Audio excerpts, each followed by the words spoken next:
the Niners beat the Rams. And after the game, they ran the ball 44 times, which is a season high. After the game, Kyle Shanahan said on Thursday when he presented the game plan to his team, he said the goal was to run 40 times. George Keel said when he heard that, he stood up and gave a standing ovation. This is what the Niners want to do. It's their identity. It's what they did to the Packers in the NFC Championship game. Great. You ran the ball 44 times. So easy, right? 27 carries for Elijah Mitchell, 10 for Jeff Wilson Jr., who kind of made his debut, his rushing debut, and 5 for Deebo Samuel. This is a perfect breakdown. And you're thinking, why did it take this freaking long? How did it get to this point where you were 3-5 and you're like, oh, right, this is how we play? Well, Jeff Wilson Jr.'s back. And so now you have a situation. I'm trying not to use that word because my dad pointed out how bad and vague it is. But yeah, now you got a situation where you got 2 running backs that Kyle trusts in Mitchell and Wilson. Great. That's, a situation he hasn't been in all year. Mostert went down. Wilson was out. He only trusted Mitchell. So, okay, great. Now he has 2 running backs he trusts. The Niners can do this heading forward. But Mitchell's hurt again. He has a broken finger. He didn't practice today. And he gets hurt a lot. And running backs get hurt a lot. And if Mitchell doesn't play in this game against the Jaguars, are they going to go back to what they did before that, where they don't run the ball that much? And now I want to talk about Trey Sermon.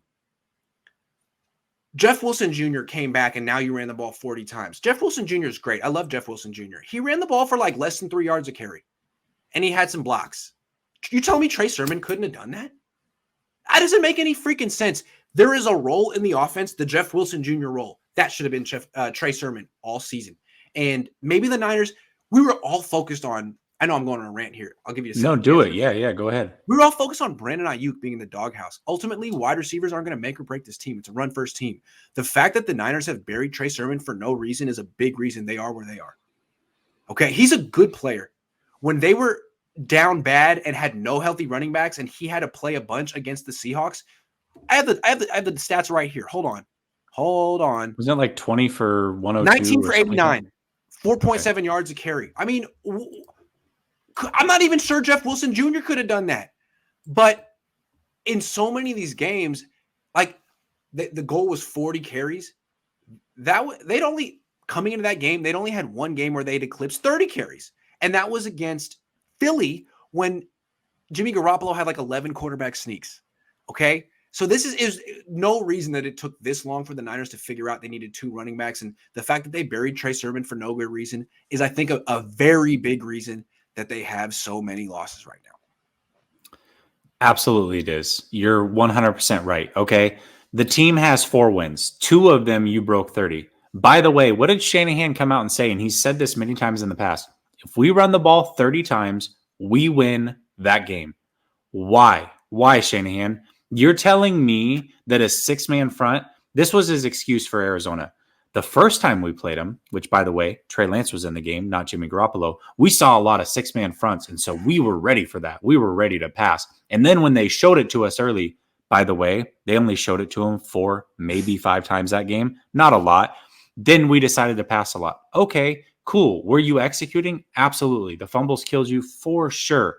Either way, your true north is to run the freaking rock. Why are you not running the rock? That's when they execute. Right. Always. And not only that, Grant, 9 times out of 10, that's how they get their big plays. Their big plays don't come from a deep passing. It comes from the run game. So why are you abandoning the run? Jimmy. Sorry. No, dude, it's so frustrating. And the fact that also even Jimmy's in the that best Cardinals hander game, offer in the league. It's elite. The left hand, right hand. So it's just great. It's so good. So good. I mean, it might be better than his quick release. It really is. But you look at it, Sermon only carried the ball 1 time in that first Arizona game. Why? What is going on? This kid is not that bad. Just like Ayuk wasn't that bad. He is good enough to be ahead of Hasty in that depth chart, even if you don't think he's quote unquote ready. I don't know what's going on with Sermon. That one worries me. You moved up to get this kid. He's already removed all 49ers, everything from his social media. That is a terrible situation. And again, like you, it's not just that you traded up for Trey Sermon. You drafted 2 running backs. You signed Wayne Gallman. The whole idea was, dang, we can't be caught with our pants down at running back. We can't be caught decimated at running back like last year where we're starting Jerick McKinnon. As long as we have a couple quality running backs, we can beat anyone. And that was the whole point this offseason. And they made these moves. They didn't keep Wayne Gallman. They buried Trey Sermon for no reason and lost a bunch of games because they passed too much, because they didn't run the ball enough, and they didn't execute well. Yeah, they don't execute pass plays that well. That's not who they are. Why is it not who they are? The offensive line. Start right there. That's where everything starts in football. And the Niners offensive line is built to do what they did against the Rams, not what they did against the Cardinals, period. It's not about Jimmy. It's not about the receivers. Jimmy's fine.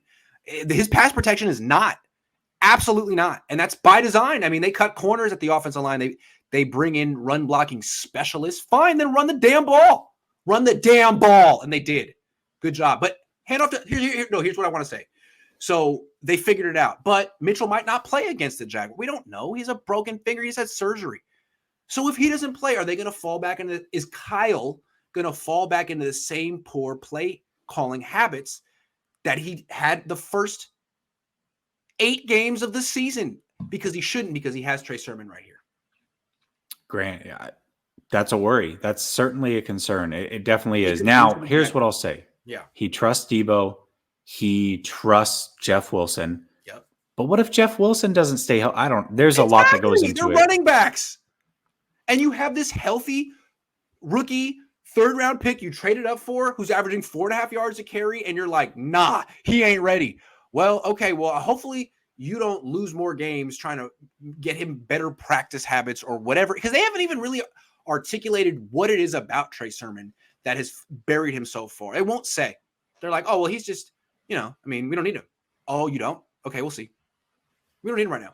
We're good. Correct me if I'm wrong, Grant, but wasn't Sermon the really the only main back in both the Seattle game and the Green Bay game? Because I thought it was the Green Bay game first, and they actually didn't utilize him really at all. And Juszczyk was the one that started out that game at running back above an actual running back. I don't know what the deal is. I have no idea. All I know is that the first time he touched the ball, he did get hurt, but that was an explosive play, or as Kyle likes to call it, explosives. He gave you an explosive, Kyle. So why are you going away from this kid? I don't understand it. I really don't. And again, we were so focused on Ayuk in the doghouse. I'm not sure that really cost the Niners any games because Debo was so dominant in carrying the passing game. But this is a run-first team. And the fact that the Niners have buried a quality running back who's healthy while other guys have been out and injured is really strange. And I think this is the doghouse thing that people should be focused on. It's weird, it's arbitrary, and it has cost the 49ers games. It could cost them more in the future if Elijah Mitchell and or Jeff Wilson Jr. misses any time. But those two together, great tandem. Kyle trusts him. That's great. What if one of these guys misses time? They're running backs. Elijah Mitchell seems to miss, every 3rd game. We'll see. We'll see. Yeah. I mean, they I'm sure they would rather play hasty. I think Niners lay an egg next week trap game. Well, it's definitely a trap game, and they've shown the ability to lay eggs. So yeah, they have to show like a standard. You talk about a standard. It's easy to get up for a Monday Night Football game against a rival when you just got humiliated. Like, it's not easy to get up for the Jaguars on a 10 a.m. game when you just won and everyone says you're good. That's hard. Do it again. Good teams can. Good teams can.